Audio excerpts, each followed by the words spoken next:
All right, today we're doing something a little different. We're going to take a tour of a factory. Not just any factory, though. The speech factory right inside your own head. We're going to see exactly how the unique sounds of the Japanese language get made. You know what I mean, right? There's just a certain quality to it, a texture. It's not the vowels, exactly, or the consonants, but the whole package. Well, guess what? It's not magic. It's a physical process. And by the time we're done here, you're going to understand the blueprint. Okay, so let's step onto the factory floor. Think of it like this. Your lungs, they're the power source, pushing out the raw material, which is just air. And then you've got this whole assembly line, your tongue, your teeth, your lips, and they all work together to shape that air into sound. Now, pretty much every sound in every language on Earth fits into one of two big buckets. Over on the left, you have vowels. That's when the air just flows right out, totally unobstructed, an open superhighway.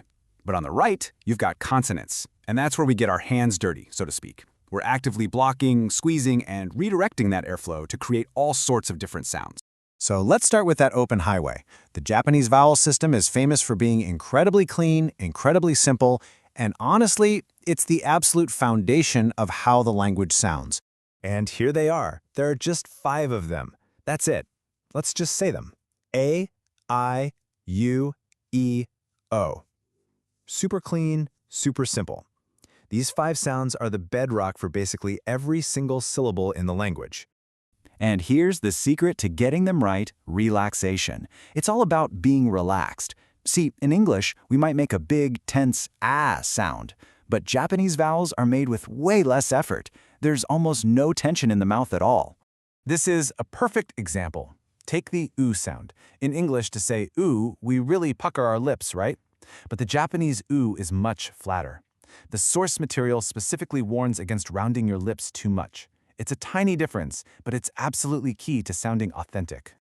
Okay, we've had a nice, easy cruise down the vowel superhighway. Now for the really fun part, the consonant obstacle course. This is where we start messing with that airflow. And this is our map of the factory floor. This diagram shows all the tools we have to work with. You've got your lips, your teeth, that bumpy part behind your teeth, that's the alveolar ridge, by the way, and on and on. Every single consonant is just made by using these parts in different combinations. You can think of building a consonant like following a simple 3-step recipe. First, you pick where you're going to mess with the air. That's your point of articulation. Second, you decide how you're going to do it. Are you going to stop the air completely or just squeeze it through a tiny gap? That's the manner. And third, you decide whether to turn your voice box on or off. And that last step, voicing, is literally just an on-off switch in your throat. Voiceless sounds like s are just air hissing. But for voiced sounds like zzz, you flick on your vocal cords and they start vibrating, adding this buzzing quality to the sound. Seriously, you have to try this. Do it with me. Put a couple of fingers on your throat, on your Adam's apple. First, make a long s sound. You shouldn't feel much of anything. Now keep your fingers there and switch to a zzz. Whoa, right? Feel that buzz? That's voicing. You just turn the machine on. All right, so now that we have the recipe, let's actually build a few of those classic Japanese sounds and see how it all works. Let's start with the famous Mount Fuji. Now that F sound, it's not the F you're probably used to. In English, we press our top teeth against our bottom lip. But the Japanese sound is made just by blowing air through your lips. No teeth involved. It makes for a much softer, breathier sound. And then there's the infamous Japanese R. What even is that sound? Well, it's not a rolled R like in Spanish, and it's not the hard R of American English. It's called a flap. Your tongue makes one single super fast tap against the roof of your mouth, right behind your teeth. It's actually a lot like the T sound in the American pronunciation of the word butter. Butter. That tap? That's a flap. And check this out. This table shows just how beautifully systematic this all is. We're looking at plosives, which are basically just stop sounds. Look, you make a P sound by stopping air with your lips, with no voice. Just turn on the voice, now you've got a B. Do that same exact thing, but move the blockage back to that ridge behind your teeth. You get T and D. Move it all the way to the back of your mouth. Now you've got K and G. See? It's just a simple, logical grid. Okay, so we've got the individual bricks. Now let's look at a couple of the really fascinating rules for how those bricks are put together in Japanese.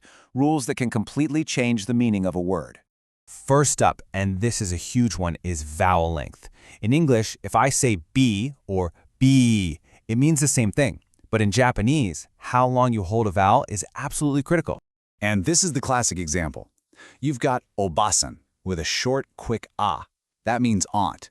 But if you say obasan, holding that ah for just a bit longer, that means grandmother. Yeah, you definitely do not want to mix those two up.